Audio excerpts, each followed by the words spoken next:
On a crowded Friday night, twin sisters Danielle and Dominique Carter were harassed and arrested by drunk, off-duty cops at a local bar.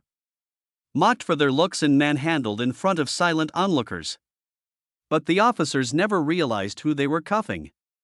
The Carter sisters were FBI agents. The cops thought they were breaking two women. In truth, they were igniting their own downfall. The bar's chatter died as Danielle stared into Sergeant Rick Dalton's bloodshot eyes. His badge still clipped to his belt.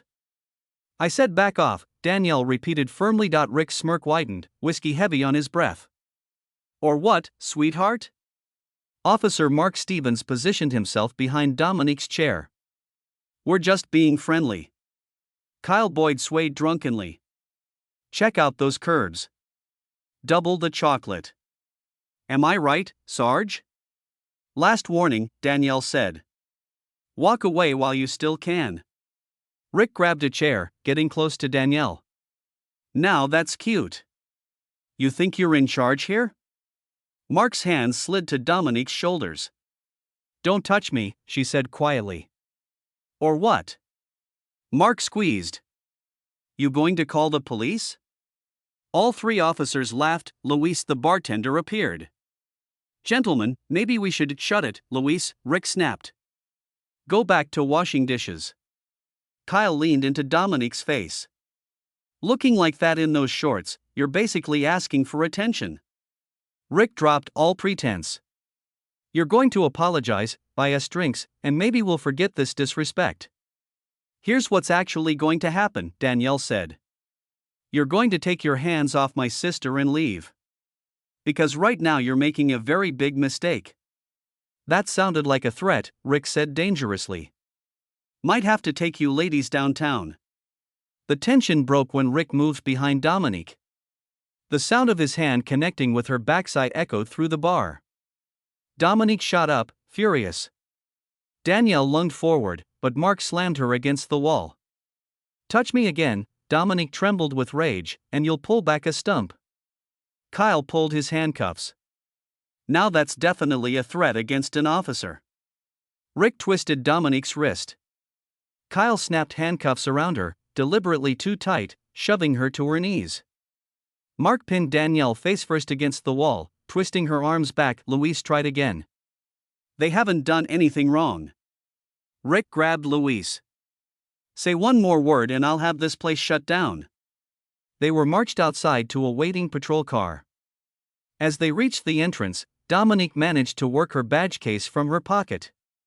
It dropped to the floor with a heavy thud, the FBI seal unmistakable. "Federal Bureau of Investigation," Dominique announced. "You're assaulting federal agents." Rick burst into forced laughter. "You think that fancy card means anything here? This is my town." He kicked the badge away. Luis leaned close to a regular. "Remember what you saw tonight." They were pushed into the car. "They just declared war," Danielle whispered. At the station, they were thrown into separate cells without having their handcuffs removed. Chief Darnell Holt appeared, reviewing the charges. "Bad things happen to people who push too hard in my town. People disappear into the system." "You can't intimidate us," Danielle said. "I don't see any victims here. Just two drunk women who attacked my officers." He handed forms back to Rick. "Process them. Buy the book." Our book. Hours passed. Young Officer Jenny Morales brought food, whispering, "Don't trust anyone. This isn't the first time." She slipped Danielle a note with a phone number. Around 3 a.m., Rick and Kyle's voices carried down the hallway. "Just like the Thompson girl last month," Kyle said. "Nobody's badges mean nothing here," Rick laughed. "Chief's got judges in his pocket." At dawn, Rick's group returned drinking bourbon. Their conversation spilled out falsified reports, planted weapons, destroyed lives. The hidden microphone in Danielle's bra strap captured everything. "Remember the Williams family?" Rick said. 3 generations until we got creative with that property seizure." "That teacher who filed a complaint?" Kyle added. "1 bag of cocaine in her desk and suddenly she's not credible." When shift change came, Morales led them to a phone. Danielle called Supervisor Keene. "Sir, it's Agent Danielle Carter. We need help." "Carter?" Keene's tone was strange. "I've already heard from Chief Holt. He says you assaulted officers." "That's not what happened. We have proof. Whatever recording you think you have, forget it. Drop this while you still can." "That's an order." The line went dead. Rick appeared holding a phone. "Just got a call from your FBI boss. Says you're problem agents." Dominique exploded forward.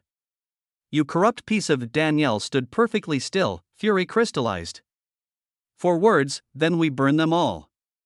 Later, Morales returned. Luis had hidden cameras. He got everything. And Maya Green, investigative journalist, wants to help. Maya arrived, whispering, "Judge Wilkes has been collecting evidence for years." That night, they escaped to Judge Wilkes's house. Luis showed years of footage. The judge had court records. Maya had bank accounts and money trails.